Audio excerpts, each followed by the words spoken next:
I saw The Fall Guy last night and it just reinforced an idea I've held for a long time, that Hollywood needs silly movies.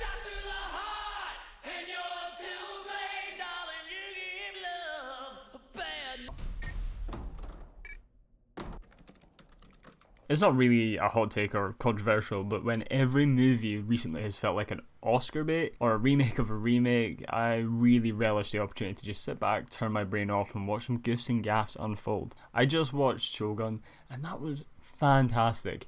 But the intensity that show required from me was a lot, and this was the exact opposite in the best way. Ryan Gosling is truly in his do what he wants era. He's done his hard hitting roles. He's shown his acting chops. This was his time to let loose, and boy, did he deliver. For anyone who's seen The Nice Guys, and Barbie to an extent, this kind of role isn't out with Gosling's realm of ability. Go solving the crime of the century. Let's deal with the rotting corpse. I got a plan. Run.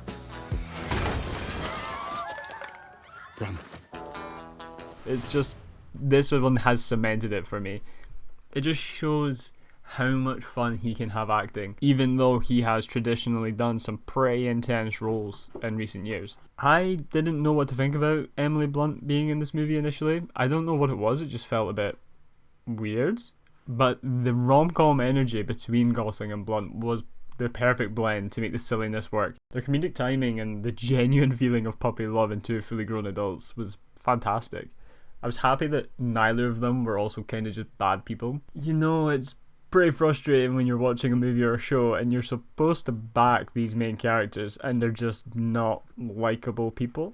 They were just two normal people who had a breakdown in their relationship, and now they're reconciling with the backdrop of a murder conspiracy, a big budget movie, and some gnarly stunts. I do want to give a special shout out to Aaron Taylor Johnson for this one. This man plays the unhinged kind, but excellently.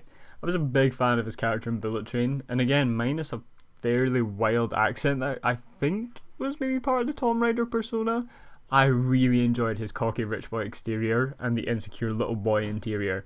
I loved Kick-Ass when I was younger, and it's really nice to see him get a couple of solid roles back to back. I never saw Tenet, so I don't know if he was actually really bad in that movie or not, but he was good in these two. There were countless moments in this movie that tickled my ribs, but two highlights were the teenage heartbreak montage with Gosling sitting in the car listening to Taylor Swift. It just set the tone for the movie, and the splicing in of all these moments he'd had with Emily Blunt's character, cutting back to him just tearing up in the car, was so funny. And also the other highlight was literally any scene that Jean-Claude was in. He stole the show. His French antics were fantastic, and I really look forward to all of his future roles. There was definitely an opportunity for this movie to go overboard with his stunt pieces, which maybe seems a little bit like a bizarre statement when we're talking about a movie that is literally about a stuntman. But I think they hit the sweet spot. Every action segment felt genuinely thought out. It was like they were riding the line of reality where real action movies expect you to believe that something could genuinely happen, whereas this one was like, maybe it could happen, it's a bit out there, but it sure is cool, isn't it? The sequence during the karaoke scene was one of the best to represent the outrageous stunts being performed, and it actually, while you were watching, you're going, oh my, they got actual stunt guys to do this. Oh my god. I really appreciated the highlight reel of the behind the scenes at the end of the movie during the credits. They just showed the unsung heroes of the movie industry doing their part. Seeing the stuntmen actually do some of the crazy stuff we saw in the movie was so much fun, and it was like, yeah, it was actually interesting to see Ryan Gosling mixed in with that, and clearly he was doing a little bit of his own stunts, and you're like, fair enough. But apparently there was 5 stuntmen that worked on this movie for Gosling, so it shows that just how much these guys are crucial to making stuff like this happen. Gosling called this movie just a giant campaign to get Stunts an Oscar, and I wholeheartedly agree that it's probably time.